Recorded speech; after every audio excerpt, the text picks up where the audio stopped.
shifting investment away from things that we need more of rather than we have enough of already. Consider what a high-risk investment means. New bitumen and oil investment is high risk. It's the most Canadian-specific, unique problem. We need to be seen to be addressing it. Exporting oil is not a solution, putting it on someone else, other countries' books. We need to properly account for cleanup of oil and gas sites, fund jobs in cleanup, not in extraction. Target R&D in green technology, subsidize renewable energy. Exploration subsidies for exploring for new oil and gas, ridiculously unneeded to get rid of them. Keep it in the ground. Carbon tax now, we're majority to it. Biochar, you need to incent burying carbon. There needs to be a price on carbon so that you can be incented to bury it away, to sequester it with fuel rather than anything complicated. Indigenous communities need proper informed consent. You've heard it. The same agreed development on their territories. Please reinstate Navigable Waters Act. Policies of rail transport need to be encouraged. Must promote electric transport, such as through charging stations. Things like the Union Pearson Express being non-electrified are waste. All new rail investment should be electric or otherwise carbon neutral. Community-level projects that build consensus and support rather than division. Account for and control shipping emissions, air travel, and military exemptions, if possible. Safe trucks. Transport Canada regulates safe trucks, side guards, pedestrian cyclist protection. Transport Canada must regulate it. And finally, Canada can regulate standards for fuel economy, appliances, and building code. More efficient buildings mean more jobs in carpentry and air sealing and high efficiency installation. Good jobs, less fossil fuel. Thank you. Thank you.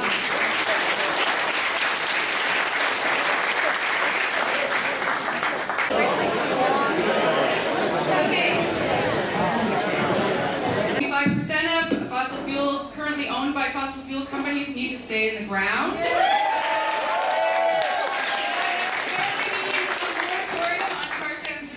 We also talked about how that is not under federal jurisdiction, and so but what is under federal jurisdiction is the approval of pipelines like Kinder Morgan and Energy East, which would allow for the expansion of the tar sands. So we talked about how we're not sure, but a good sign that this federal government is actually serious about meeting a 1.5 or 2 degree target would be, the first sign would be to not approve, to reverse the National Energy Board approval of Kinder Morgan.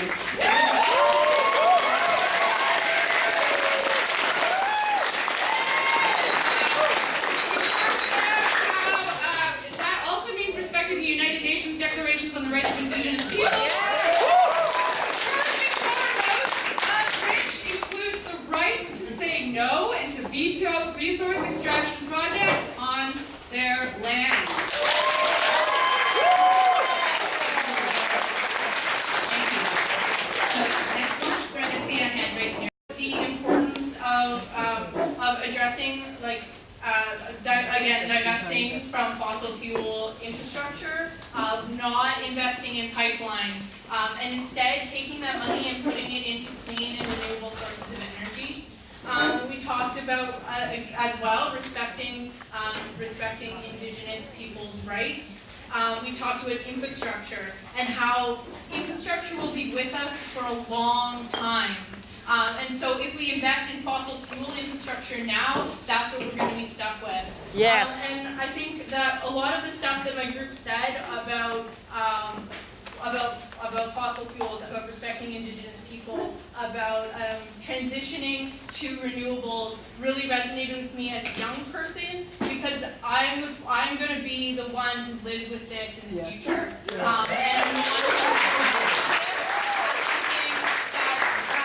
Haunted my childhood. So I really feel really strongly that we need to take big steps towards renewable energy and a just transition to renewable energy. Too dangerous. We still could have runaway climate change. Strong affirmation for the UN Declaration, and that's linked to contesting what Minister McKenna said about being proud to have negotiated the market text. Because if we continue with international carbon markets as they function, leading to fraud, to violation of Indigenous rights, to stealing Native people's lands, then we are doing a grave injustice.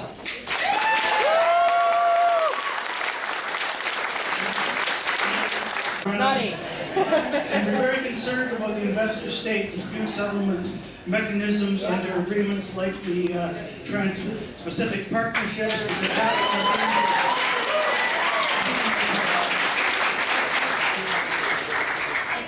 Everything from community retrofits and using railways instead of cars. We have to protect nature's benefits. Nature's already providing as much economic benefit as the whole rest of the tract black line economy. So we talked about lowering expectations. We have to have smaller houses, I think. We need to have we need growth, but in sensible areas, like in health and the economy, not in oil and gas.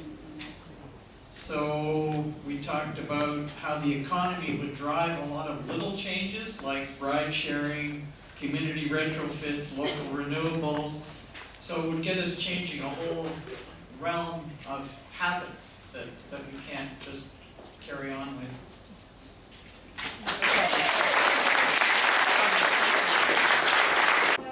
Why is there a contradiction in the government's action of expansion of the tar sands and what it says, which is the goal of reducing the emissions of the fossil fuels? There's a contradiction. The need for renewables by 2050 and a transition for workers to renewables. But we need mainly an answer to that question, which the government seems to be having, what should I say, a forked tongue, because they go one way, they say one thing, and they do another. Higher building codes and other building things in the area. We are also very concerned about the money that's going to highways and driving. Yeah. The drivers need to stop being prioritized, and that money needs to be filtered to cycling and public transport infrastructure.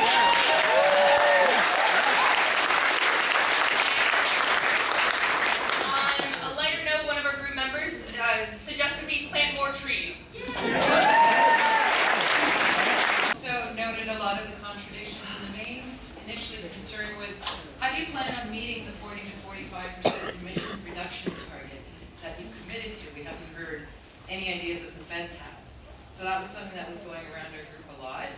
And in his election, towards being voted in, he had supported the tar sands pipelines, and yet we need to reduce the greenhouse gas emissions. So we're wondering, how's this going to work?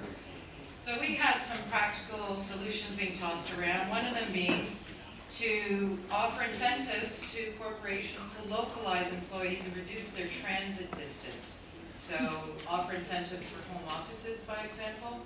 Also revitalize the railways and LRTs in support of alternative, clean and renewable fuel source forms of transport. One of the ideas was tandem bikes, proper safe bike lanes, and electric cars and taxis. And also grow food locally, and part of that would require education on native plants, introductions, especially edibles, and rebuild the tree canopy. I live in the Hyde Park area. I've watched huge trees being chopped down every year, and just bringing in one tree to replace the tree that's cut down is not enough. And also to ban chemical and pesticide use for those perfect green lawns that people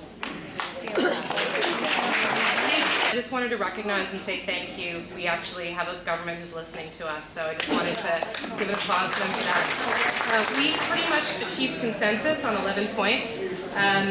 Science needs to drive policy change. No more subsidies for fuel. 100% renewables by 2050. No more pipelines. Indigenous rights have to be respected. That means veto power on pipelines. Stop subsidies for oils and gas. Carbon tax, not carbon trade. It's the only way to finance this. We need a national reporting system on carbon reduction by industry sector with measurable targets and transparent reporting. And we need justice for all. We need to recognize we're not just Canadians. We have a historical responsibility as emissions polluters. We created this problem. It's the developing world that's suffering the most. We have to recognize that. We have to lead by example.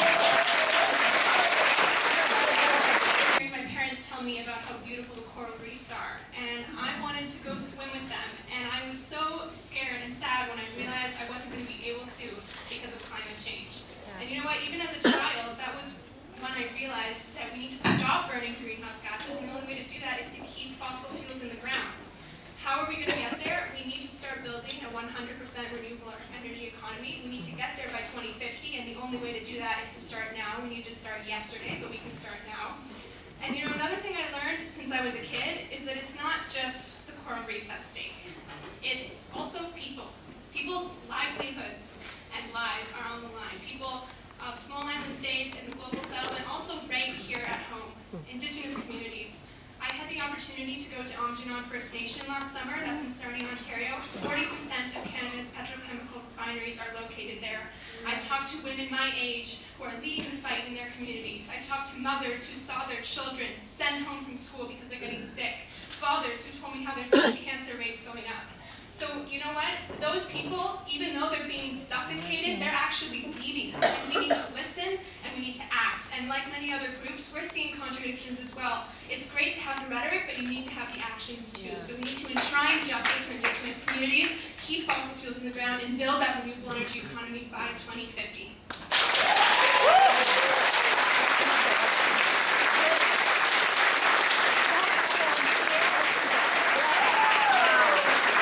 I would just like to say that pointing out that the economy and the environment go hand in hand was a groundbreaking idea 30 years ago. And you also got the quote wrong. It's actually the economy is a wholly owned subsidiary of the environment. So, what I would like to see from my government is using economic reasoning and having then the moral and political courage to put it into practice. So let's talk about some economic reasoning here. When we build pipelines and other fossil fuel infrastructure, we build profit opportunities and we build communities that have a vested interest in maintaining them. That's going to make it much, much harder to use the market, as we're so fond of, to solve this problem. You're going to need really draconian policies in the future to be able to shut down that infrastructure before the end of its lifetime, which is what we need to do if we want a livable future. Yeah.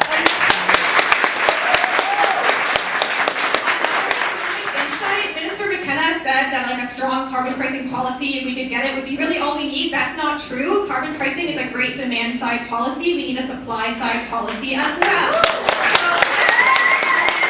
To actually listen to the people in the clean tech sector who you mentioned are asking you not just for funding, but for an industrial policy that prioritizes this sector to the extent that the oil sands have been prioritized in the past, and has an explicit goal of 100% renewable energy by 2050.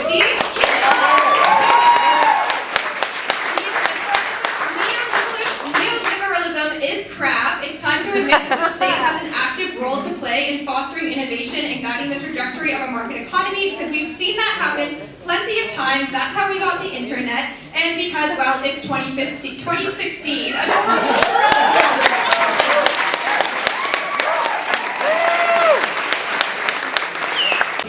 And that's the rising seas on the nations. That it's quickly becoming too hot to live in Africa. There's nothing to eat, but it's actually too hot to live in certain parts of the world. That's happening right now. And including, as you said, in Canada's north, the increasing temperatures there, and ocean acidification, which hasn't been mentioned, but is really an extreme challenge to us, the state of the oceans. So what we're saying is that we can't be talking about our target for 2050. We have to talk about our target for right now in the next few years. Like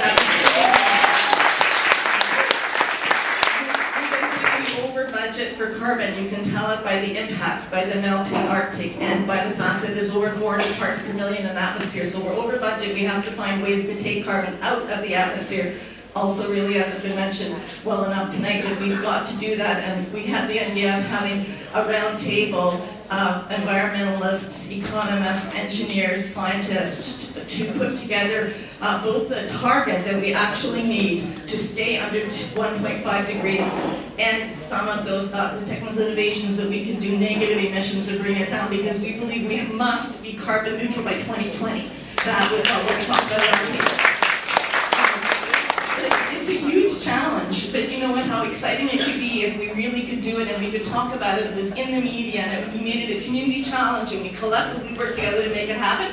and to do it in a just way. So we also talked about Indigenous communities in our group, and we said there has to be free, prior, and informed consent. If they don't want pipelines, and we know we can't have pipelines, we know we can't have pipelines. If they're saying no to pipelines, we have to say no to pipelines, no to the fossil fuel infrastructure, and work with those communities.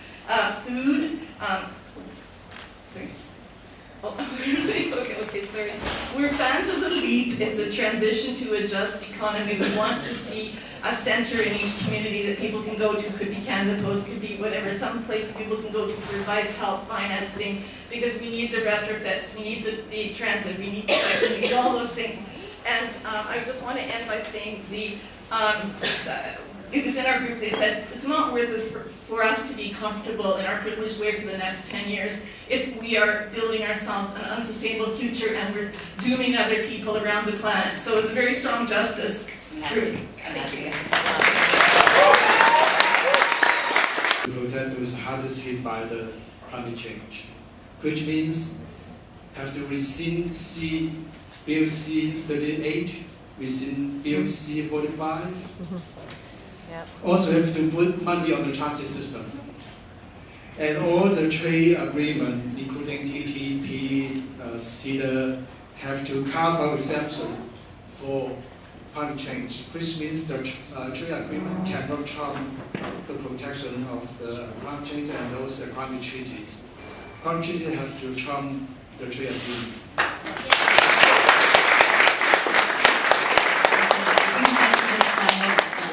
On the rewrite the corporate law, the corporate goal is not only to make money, it's more important to be responsible for the negative impact on the society, which including climate change, is more important than making money.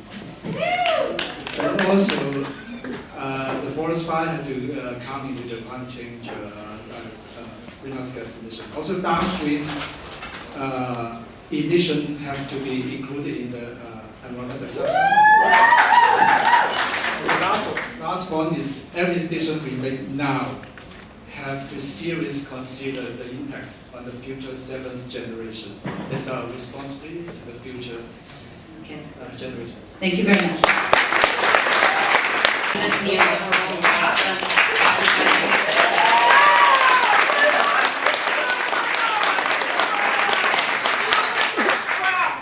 Neoliberal path.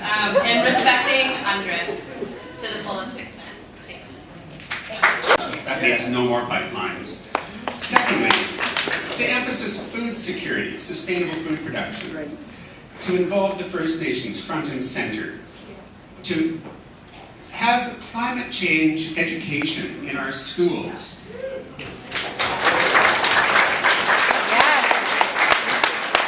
We're going to need public ownership of energy, and as well as public banking and public ownership of transportation. Sixth, community-based solutions that emphasize renewables. Seventh, to work with other countries in order to implement the UN's Sustainable Development Goals. And eighth, to be concerned about labor market adjustment, helping workers with the transition to renewables. Thank you.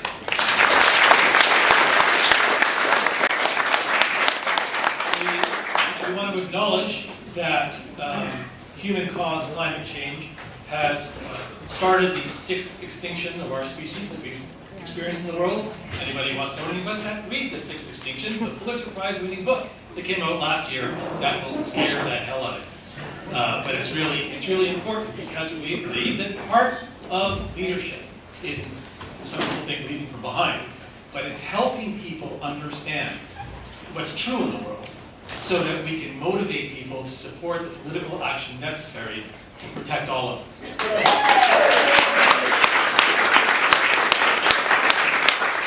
We don't support the building of pipelines that will contribute to fossil fuel emissions. We believe the government should stop subsidizing oil companies and make polluters pay for the environmental damage they cause.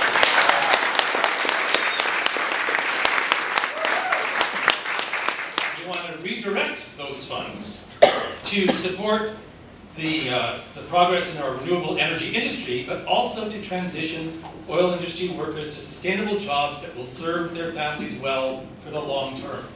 That money has to be used for good, not evil and dirty. Thank you. quite palpable, and I think she needs to take that message back to Prime Minister Trudeau.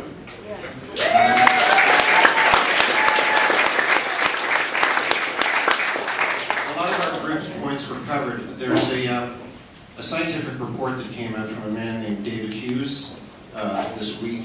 He's a respected scientist, federal scientist. And he basically said, in terms of Canada's position, we can't have our cake and eat it too. Right. We can't have a policy to expand the tar sands. Yep. We can't have a policy to expand the gas sector and expect to reach the emission targets that Prime Minister Trudeau was very firm about in Paris. Yes. 145 degrees. And I think we're unanimous about that.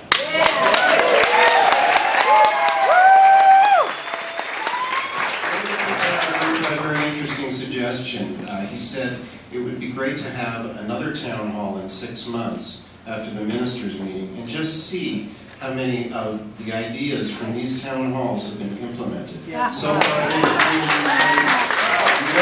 has said, let's develop some oil and gas. So we'll see what happens and whether these things are actually a meaningful exercise. That's a great idea. Prior and informed consent over our territories, and also we're asking for Canadians' help in moving beyond the Indian Act. It doesn't belong anywhere, let alone in the 21st century.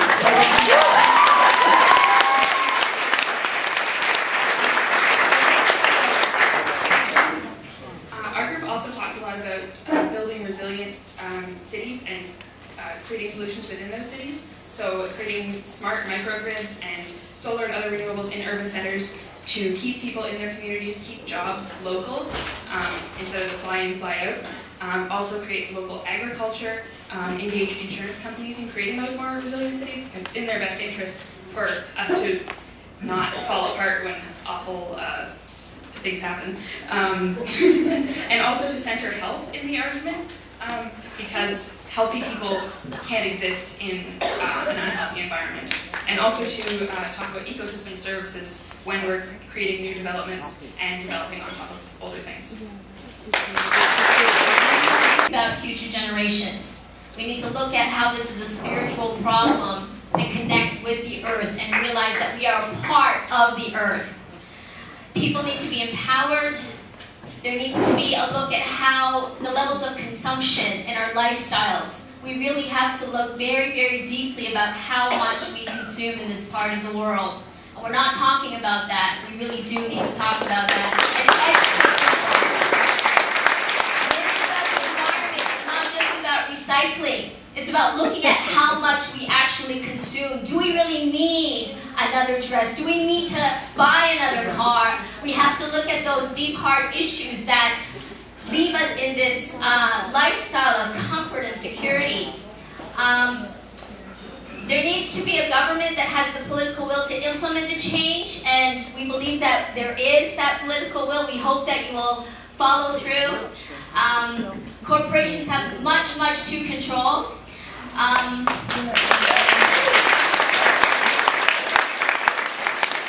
needs to be a carbon tax, and we want to support families will not suffer from this transition. There needs to be a national plan so that everything is coordinated from province to territory. The countries and the people that are most affected are the people on the frontline nations, the least developed countries. So those are the voices that we need to listen to. It's the indigenous peoples who are most affected that we have to follow their lead, and specifically in our country, the United Nations Declaration of the Rights of Indigenous Peoples, we have to abide by that.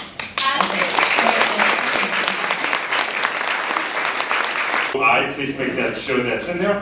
Next is we're trying to reduce emissions by 80%, let's say, with 20% of the population engaged. So we need to actually look at how do you get more people engaged, and there actually are answers. In September 2015, President Obama signed an executive order requiring the application of behavioral sciences for all U.S. federal agencies. We should follow the United States' lead and use peer-reviewed, evidence-based concepts the science of how people change to actually help people choose new behaviors instead of trying to jam those behaviors down people's throats. The concept of climate denial, this is the last point, is a psychological, is a construct created by this community that does not apply to the people that we apply it to. There is no such thing as climate denial.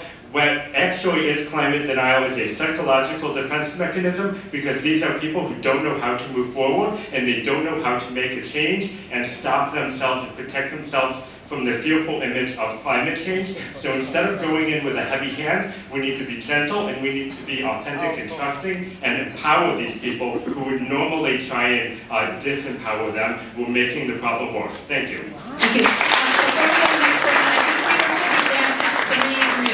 So can this, people put up your hands for the 3 groups, and can we just, okay, so that's 1, now I have more groups, multiplying, so it's 1, 2, and 3.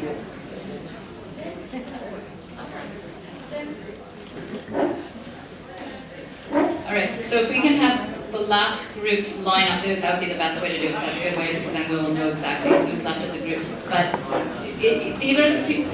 Okay, we now, my first count was 7, and now I have them in. Student at Riverdale Collegiate Institute here in Toronto. You mentioned earlier that you need to engage all members of our country in the conversation on climate change, and that includes elementary and high school students, because often when you are talking about it, university students, it's not us high school students and elementary students, but we are the ones, it starts in elementary school, the conversation about climate change, and when it isn't started, we deal with a huge amount of apathy at the high school level, which continues on into the rest of their lives, and we've dealt so much with that at my school, and it's really, really frustrating. And in our group, furthermore, we talked about the green energy industry. We need to provide an adapt transition for the people from the oil industry so that they're not just losing their jobs and their livelihood. They have a place to go, and they have a place in the green energy sector, and we need to expand the green energy sector. Just as so many people in this room have said, we need to protect Indigenous rights. We're on their land. We need to protect their livelihood, and it's their land primarily as well, and we're just we're borrowing it as well, and we need to model what our actions are in Canada off of the international community. So many countries in our international community, like Sweden and Denmark, are making huge advances in putting renewable energy and clean practices into their lives, and we need to learn from them as well.